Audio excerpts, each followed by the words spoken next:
Pulichintala project నిర్మించే సమయంలో నీట మునిగే గ్రామాల ప్రజల కోసం ప్రభుత్వం పునరావాస కేంద్రాలు ఏర్పాటు చేసింది. అయితే పులిచింతల ముంపు గ్రామాల కోసం వివిధ ప్రాంతాల్లో ఏర్పాటు చేసిన పునరావాస కేంద్రాల్లో ముంపు గ్రామాల ప్రజలు వచ్చి నివసిస్తున్నారు. అయితే ఒక గ్రామానికి చెందిన ప్రజలు తమకు సరైన న్యాయం చేయలేదని ప్రభుత్వం ఏర్పాటు చేసిన పునరావాస కేంద్రానికి వెళ్లలేదు.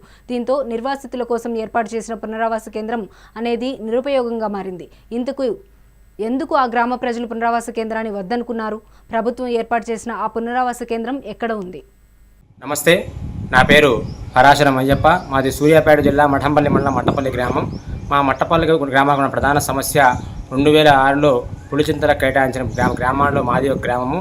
అప్పుడు మా మట్టపల్లి గ్రామం పూర్తి స్థాయిలో మా మట్టపల్లి గ్రామాన్ని పూర్తి స్థాయిలో ముంపు కింద తీసుకోకపోవడం వల్ల మాకు ఇచ్చిన 119 స్థలాలు మాకు దగ్గరలో ఉన్నటువంటి సుమారుగా 10 కిలోమీటర్ల దూరంలో మాకు స్థలం కేటాయించారు.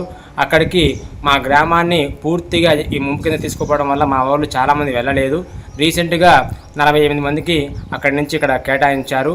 వారికి ఇందిరమ్మ ఇళ్ల స్థలంలో ఆ 48 మందికి ఇందిరమ్మ ఇల్లు కేటాయించి వారికి ఆర్థికంగా వారిని ఆదుకోవాల్సిందిగా తెలియజేస్తున్నాం. అదేవిధంగా మన మట్టపల్లి గ్రామంలోనే అర్హులైనటువంటి చాలామంది పేదలు ఉన్నారు. అదేవిధంగా కార్మికులు కూడా చాలామంది ఉన్నారు. వారందరూ కూడా అర్హులు కాబట్టి వారందరికీ కూడా ప్రతి ఒక్కరికి కూడా ఇక్కడ మట్టపల్లి గ్రామంలోనే ఇళ్ల స్థలం కేటాయించి వారందరినీ కూడా ప్రభుత్వం ఆదుకోవాల్సింది తెలియజేస్తా ఉన్నాం. మాజీ ఎంపీటీసీని, మాది మట్టపల్లి గ్రామం. మాది ముంపు కింద సగం ఊరు పోయినది. దానికి పునరాసం కింద సుల్తాన్పురం మట్టపల్లిలో కేటాయించారు. లేఅవుట్ అంతా అయిపోయింది. వాళ్ళకి ఇల్లు కట్టుకోవడానికి గవర్నమెంట్ నుంచి ఇంతవరకు ఏం రాలేదు.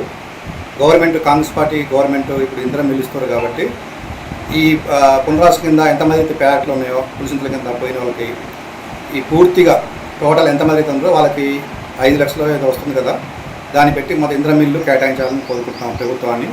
మరియు కార్మికులకి ఇక్కడ 40-50 సంవత్సరాల నుంచి ప్రైవేట్ కార్మికులు ఉన్నారండి. ఊర్లో లేని వాళ్ళు ఉన్నారు.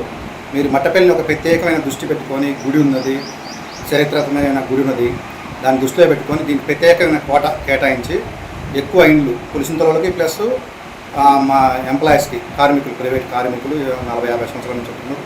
ఊర్లో లేని వాళ్ళకి ఇందిరమ్మ ఇల్లు కేటాయించి మమ్మల్ని. ఇవి ఇప్పటి వరకు ఉన్న అప్డేట్స్. మరిన్ని అప్డేట్స్ కోసం చూస్తూనే ఉండండి మెగా 9.